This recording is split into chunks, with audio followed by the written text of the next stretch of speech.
How's everybody doing tonight? You good? You look good like a crowd that hasn't been accused of international espionage by a Baptist with Wi-Fi. Refreshing. So this week I found myself neck deep in something called the Go Back to Church campaign. Now for those of you lucky enough to be unfamiliar with the NIFB, congrats. You've avoided an entire denomination that makes the Westboro Baptists look like they're running a daycare.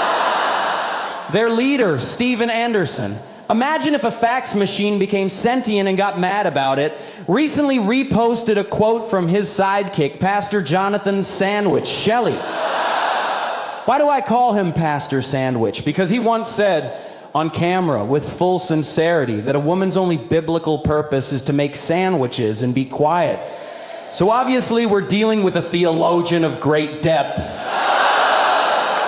Anyway, the post said, whatever the reason you left, you need to come back. Whatever the reason. That's a heavy sentence. That's the kind of phrase that should come with a medical disclaimer. Because in the real world, when someone says, whatever the reason, they usually mean you were being a little dramatic. But in this context, people left because they were called pedophiles, government agents, and accused of conspiring with the Illuminati because they bought oat milk at Trader Joe's. And Steven's like, yeah, but come back. We've got folding chairs now. This campaign, this movement, is basically the religious version of your toxic ex texting. Hey, you up? After slashing your tires and reporting your dog to animal control.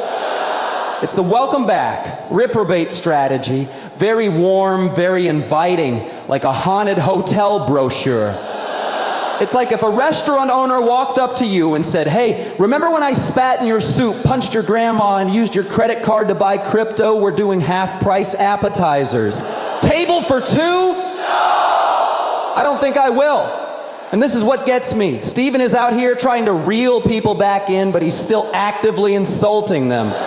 He's like a salesman who calls you ugly and then asks if you're interested in a timeshare.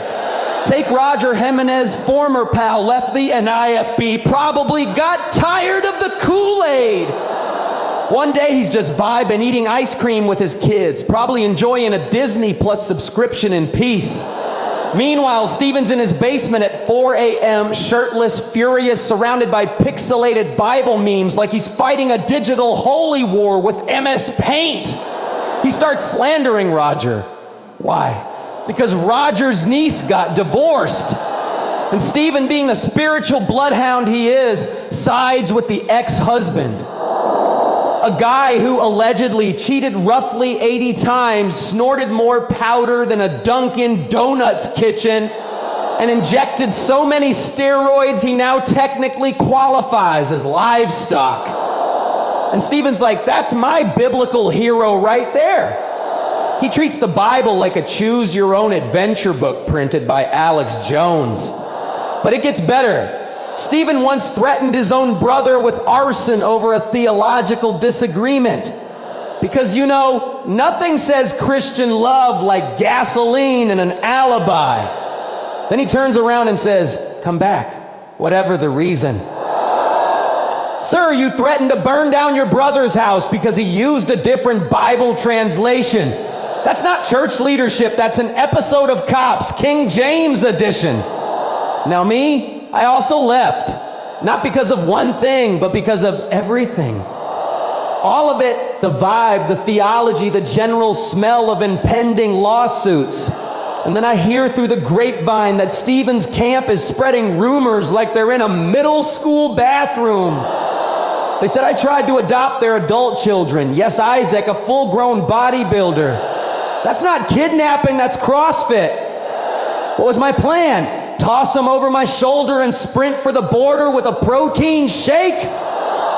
They also said my kids were black, which would be great, except they're not. They're so white they practically came out humming Coldplay.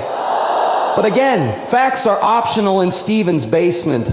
That place runs on Diet Mountain Dew and delusion. And then one of his henchmen slides into my inbox like, hey man, Steven would totally forgive you if you apologized. Apologize? Apologize for what? For not spontaneously combusting on command, for not giving my children away like door prizes. This is a guy who lights his own bridges on fire and then files a complaint with the forestry department because no one's crossing. So Stephen, here's my RSVP. I wouldn't come back to your church if you offered me a golden throne and a Chick-fil-A franchise. I wouldn't come back if you were giving out free Teslas and back rubs from angels. I wouldn't come back if the building was air-conditioned, catered by Gordon Ramsay, and Jesus himself was preaching. Because knowing you, you'd kick him out for wearing sandals. You burned the map. You salted the ground. You called it ministry.